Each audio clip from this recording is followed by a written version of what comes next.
Hello, everybody. Good morning. Thank you so much. My name is David Barrientos-Torres. I'm from Mexico City, from Tec de Monterrey, or Tecnológico de Monterrey, Mexico City. It's one of the most important private universities in Mexico.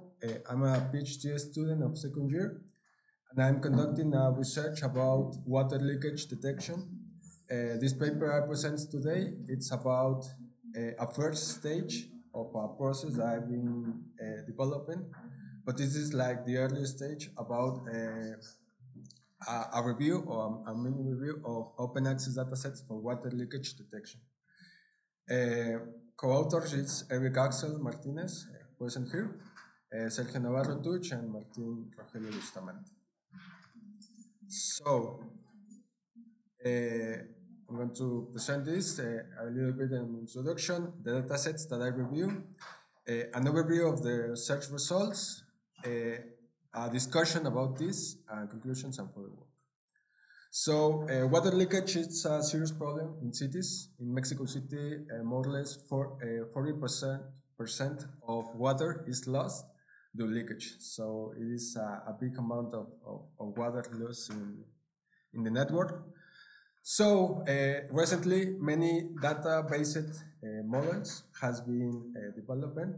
Since model-based are harder to utilities because they need like a lot of information about the water network, the hydraulic system, and in cities like Mexico City, it's a very complex network, and it's very common that people that manage water doesn't know how the networks works because it's very old and it has changed over the years. So data-driven methods are being more popular because of you don't have to know about the hydraulic system, you just need the data from the sensors. So they have been proved to be very useful to detect leakage, that it's like the main problem in water losses in cities. But for these data-driven methods, we need like high quality data, right? Because for a good quality model, we have a good input. And that it's also a problem because there are not many available data sets. Most of the studies in the literature based on proprietary data sets, so they don't share the raw data on what they train the models, because many issues like privacy and other stuff. So it's been challenging to find proper high quality data. So I'm doing this review for analyze, comparative, and find benchmarking open access dataset only. In order to try to improve data sharing and have more tools from these data-driven methods. And this has been already done in the literature on other fields like fluids. It's very popular in fluids. Many open access datasets are available. Precipitation, it's also very popular. I think this is because it's weather data, so it's not sensitive data like consumption patterns. But also in cities, it's also weird to find a proper data sets that follow all these patterns specifically for water leakage. So with this research, with this paper, I'm presenting this catalog, up-to-date catalog, in order to promoting the sharing of open access datasets, key insights, and some considerations for researchers, so they can select easily which dataset is better from their specific needs. I search in these database repositories. Most of the more familiar Google Scholar, Mondeley Data, Sinudo, they have a lot of datasets from from many areas, and they have classified also many of open access. And I look for these keywords water leakage datasets, and specifically for urban water systems or water in cities. I classify, I analyze each dataset by these characteristics: publication year, copyright, type of dataset. I classify in 3 categories. If it was a real dataset, I mean from a real city, a real operating system. A laboratory dataset, that means that in some university, sometimes studies put a hydraulic system, but it's only for experimentation. It's not for the people, for households. And simulated data, that it's basically doing in a software, put all the information, all calibrate system with the equations or the proper equations, and they simulate the leakage in the software. So there is no like an experimental field, but it's on the software based on theory. I analyze the time series, about the length of the time series and the sample resolution, where the country was done, the related research of the related papers to these datasets that have been already analyzed, and pipelines like the material, the diameter, and the size of the pipelines that I use in the datasets, and the type of sensors. This is very important because there are many types of sensors for water leakage algorithms. Also, it depends of the performance, the quantity of sensors that one use.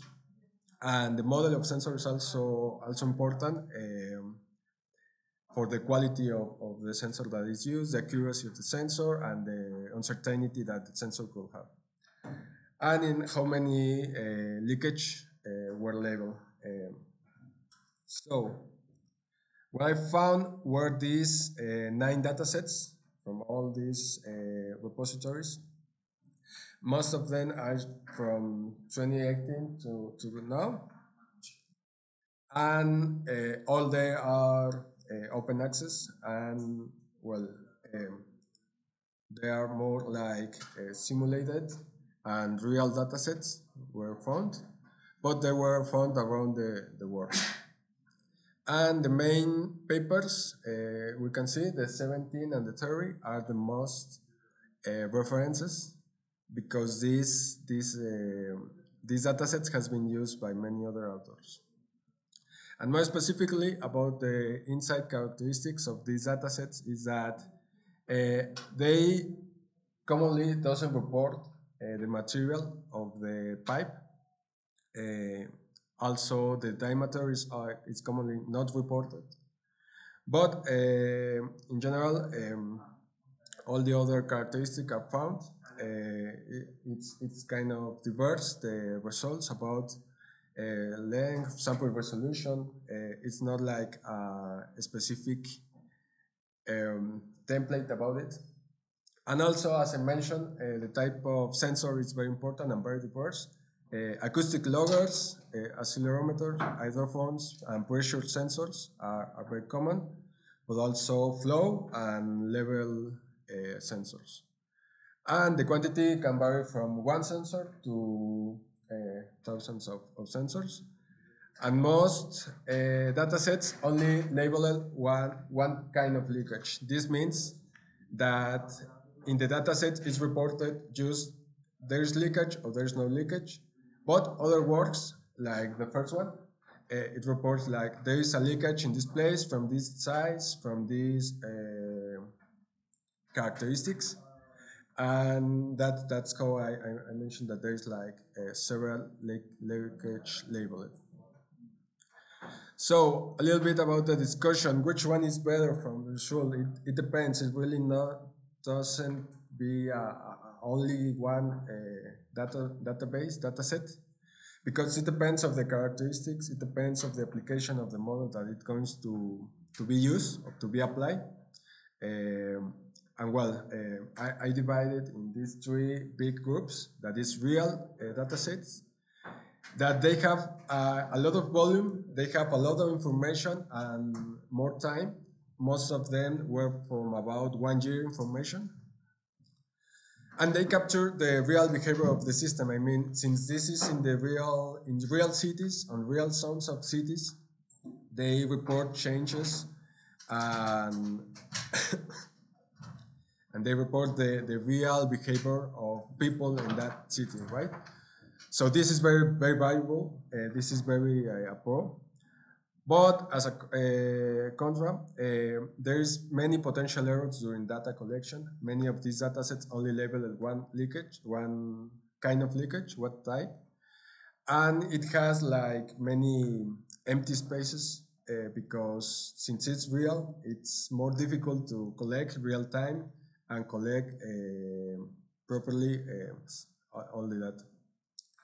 In hybrid datasets type, this is using real information from sensors, but also simulating the leakage, the water leakage.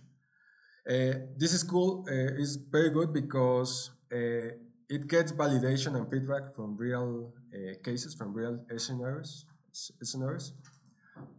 And with the simulated leakage, you can have both of sides from both characteristics. But this could be costly and requires coordination between field operation and between the simulation. You have to be like very close to what you are going to use. So this could be difficult from this kind of datasets. And from the laboratory and simulated datasets, it was very good because it has like multiple leakage labeled. They have in the laboratory they could apply the leakage where in a controlled space. So it was very good registered and it was very clear. There is a lot of details of pipeline, sensors, and leakage method, but they could be biased by predefined conditions since it's not a real network in the city. It doesn't consider real changes of consumption like COVID-19 affect on water consumption in cities so much. So this is not reflected in this kind of data sets, but they also have another pros. Why so few are available? Since in other fields there were hundreds, thousands of data sets, in water leakage for urban there were only 9. This is because privacy protection measures, because since it's data from users in cities or from real users, it could be used badly for other purposes. So it is important to enforce standards for and penalties for any violations of datasets. And data-driven methods could be replicated through these datasets.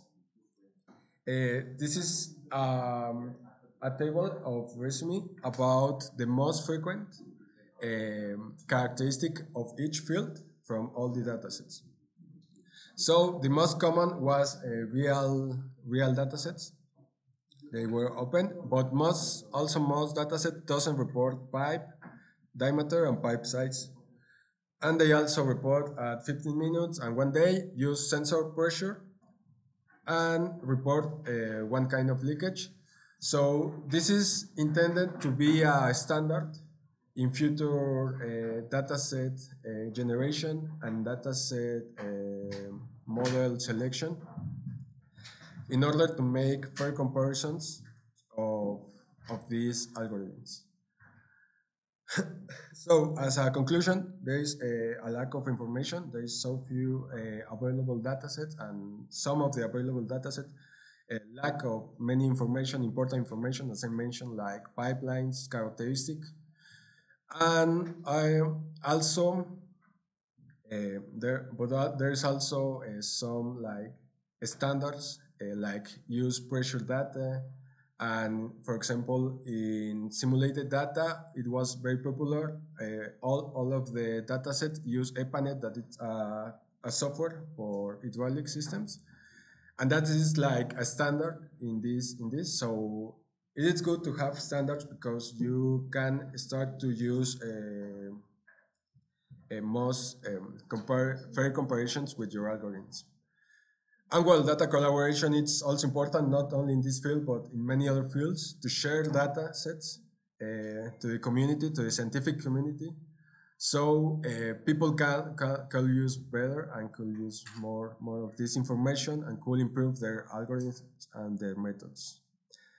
And these data sets could potentially advance significantly with processing methods like sensor fusion techniques. This means that from all this, we could do like a collection and a fusion in order to test these methods. So what is next? What is the future work? To keep promoting, keep asking to authors to open access their datasets if they have it private, and if they have done their research privately, to ask or to endure to make them open access. This will be a benefit for us, all of us. Also to do a more extensive analysis of these data sets like descriptive statistics and data validation, and to test different data-driven methods with these benchmark data sets so that the performance of the methods can be compared fairly. Well, this is something that I'm currently doing in my next stage and in my PhD thesis. So this is the basement and some of my reference. And thank you for listening. Here's my contact for any doubts. Thank you so much.